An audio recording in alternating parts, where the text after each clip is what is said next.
Duduknya di gunain dulu, nah itu apa? Diluruskan. Sudah semua ya. Assalamualaikum warahmatullahi wabarakatuh. Waalaikumsalam warahmatullahi wabarakatuh. Sebelum kita mulai, saya absen dulu ya. Ya. Saya absen dulu.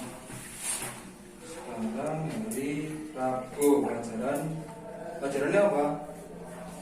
PAI. Absen dulu. Vivi, ada? Hadir. Dia, Saya. Aldi, Ya, Asik, hadir enggak ada. Apa izin? izin. Surat ini. Gak tahu. Tadi bilangnya udah masuk. Ya, pada pertemuan kali ini kita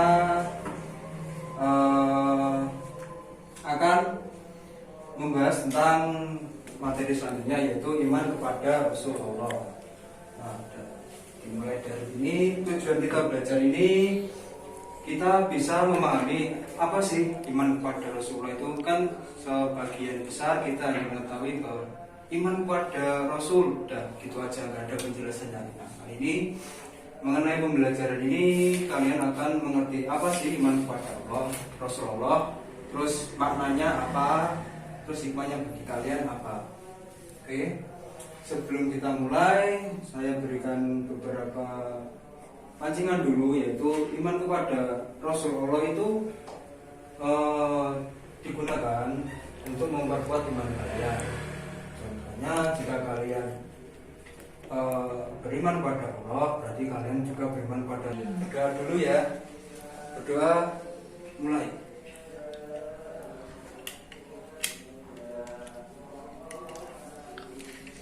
Oke, langsung saja. Yaitu iman kepada Allah. Yang pertama adalah, ini peta konsepnya yang kita pelajari nanti, yaitu ada pengertian iman kepada Nabi dan Rasul. Yang kedua adalah hikmahnya. Terus yang kedua, jumlah Nabi dan Rasul, sifat-sifat Rasul, tugas para Rasul, bukti-bukti cinta kepada Rasul, dan buah keimanan kepada para Rasul.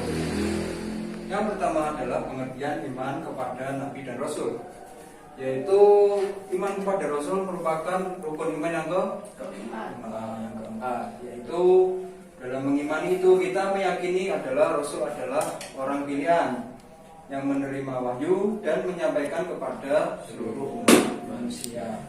Jadi kan ada dua Nabi dan Rasul. Ada yang tahu gak perbedaannya? Kalau Nabi dapat wahyu tapi tidak disampaikan ke umatnya. Kalau Rasul mendapatkan wahyu yang wajib disampaikan ke umatnya. Ya, bagus sekali berarti ya. Ya, diokos dulu. Nah, itu kan. Nah, dari kata tadi, Nabi berasal dari nabah, ya, artinya tempat yang tinggi. Jadi antara Nabi dengan Tuhan itu sangat dekat. Terus yang kedua adalah Rasul, berasal dari kata irsal, yang berarti yaitu menyampaikan berita. Jadi kewajiban sebagai Rasul harus menyampaikan ajaran yang diterimanya dari Allah kepada umat manusia. Yang ketiga selanjutnya yaitu kandungan arti iman pada Rasul. Nah, ini kalau kita mengimani pada Rasulullah, yaitu harus mengimani pada Rasulullah benar-benar mengutus para Nabi dan Rasulnya. Kita tahu bahwa Nabi dan Rasul itu semuanya diutus dari Allah Subhanahu Wa Taala. Atas izinnya, atas ajarannya itu ada banyak Nabi dan Rasul. Terus yang kedua, mengimani nama-nama Nabi dan Rasul yang kita ketahui. Sebenarnya seberapa banyak sih iman apa itu namanya jumlah Rasul dan Nabi di dunia ini, nanti kita ketahui selanjutnya. Terus yang ketiga, membenarkan berita yang sahih dan dari para Nabi dan Rasul. Kita harus meyakini semuanya yang diberitakan dari Rasul ataupun Nabi itu benar adanya, tak boleh ragu-ragu. Sebenarnya ragu-ragu jadi belum Iman. Terus mengamalkan syariat Nabi, biasanya berasal dari hadis. Hadis itu ada yang perbuatan dan ucapan. Terus ini alasannya kita harus meneladani Rasul-Rasul, yaitu tertulis pada Quran surat Al-Anbiya, yaitu wa ma arsalna illa rahmatan lil alamin, yaitu kami tidak mengutus engkau wahai Muhammad melainkan sebagai rahmat bagi manusia. semua Rasul Allah Subhanahu wa taala bersifat maksum. Maksum kuwi artinya benar. Benar maksudnya tidak ada keraguan di setiap ucapan maupun perbuatannya.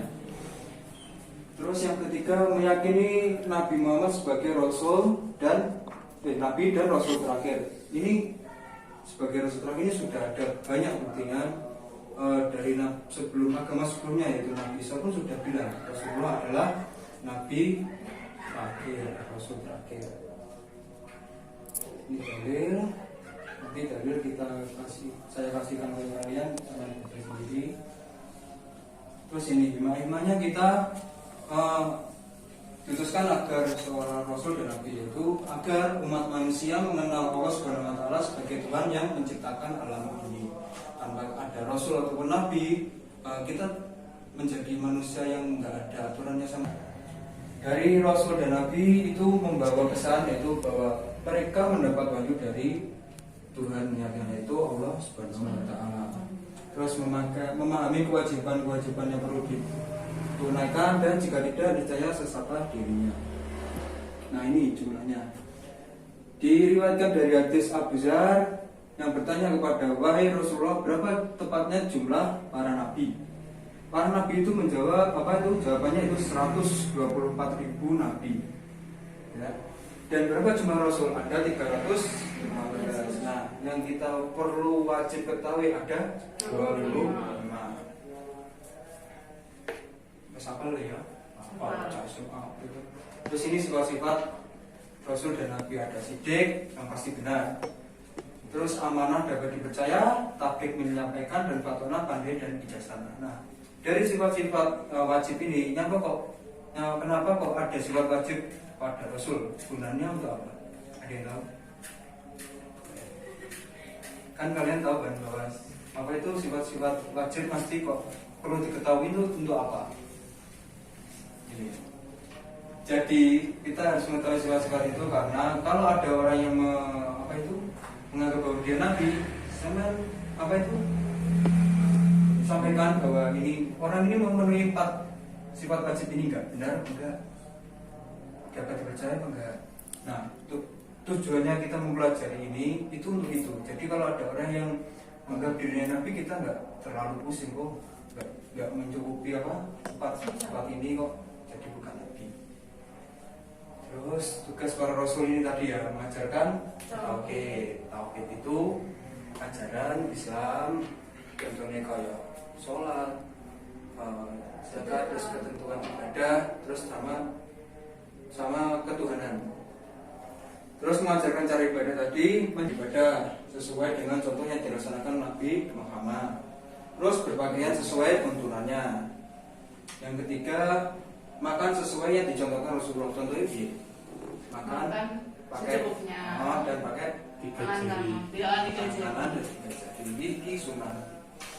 Terus menjalankan kehidupan berkeluarga, mendahulukan kepentingan umat, dan mengabdikan diri kepada kehidupan masyarakat. Ini buah keimanan kepada Rasul, mengetahui rahmat serta perhatian Allah Subhanahu wa taala, mensyukuri nikmat Allah, mencintai para Rasul, mengagungkan serta memujinya. Nah, buah keimanan ini kita harus tanamkan pada diri kita. Kenapa? Karena kita tahu bahwa saat ini banyak sekali konflik-konflik yang mengatasnamakan agama ya. Jadi kita perlu memperkuat iman kita. Terus ini nilai-nilai yang dapat diterapkan nanti saya kasihkan di papel. Dan mungkin ada pertanyaan.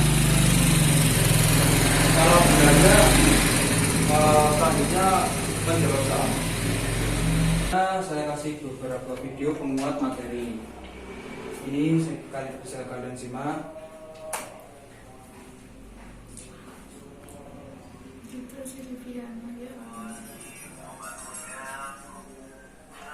Langsung aja ya, gambar cepat.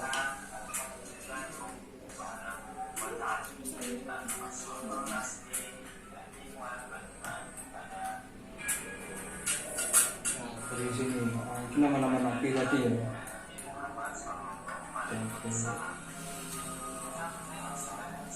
Ini tugas para nabi.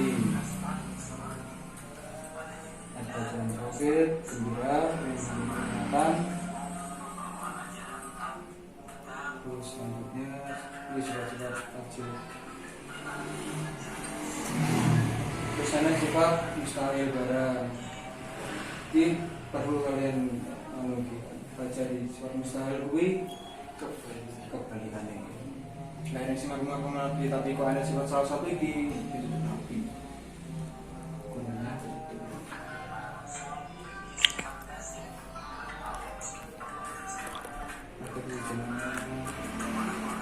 Ini rasmi. Ini usah.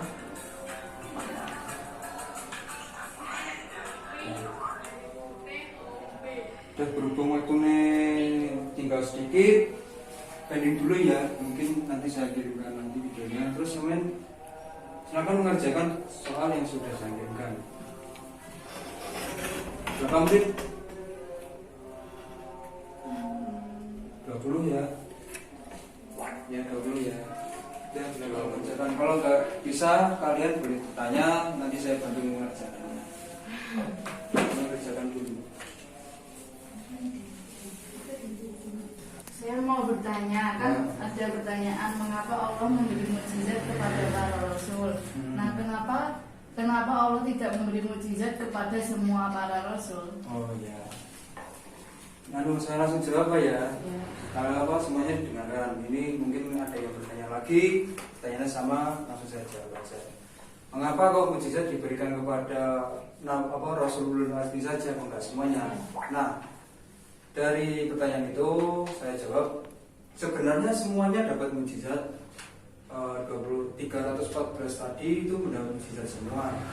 Terus kalau Nabi juga dapat, namanya itu karomah, bukan mukjizat. Karomah itu tidak boleh untuk dirinya sendiri. Kalau mukjizat itu sebagai bukti bahwa terhadap kerasulan para rasul. Itu semuanya dapat, Mbak. Cuman yang kita ketahui itu hanya yang wajib ketahui yang 25 aja. Sebenarnya semuanya mendapatkan mukjizat semua. Ya itu jabatan. Terus ada lagi. Kalau kesulitan tanya saja ya Bapak. Saya mau tanya ini, Ya. Kan saya baca-baca itu dalam nama Nabi Muhammad SAW itu terdapat kata nabiin itu artinya apa? Oh, ya. Kata nabiin itu berasal dari bahasa Arab. Kan kita sering dengar kata katam pada setiap baca Quran itu artinya kan terakhir atau penutupan. Nah, kata nabiin itu sama kata nabiyun. Kata nabiyun artinya penutup bagi para nabi dan rasul itu. Baik ya, karena waktunya sudah habis, hari ini saya tutup dulu. Sebelum saya tutup, saya berikan beberapa evaluasi tadi mengenai pembelajaran.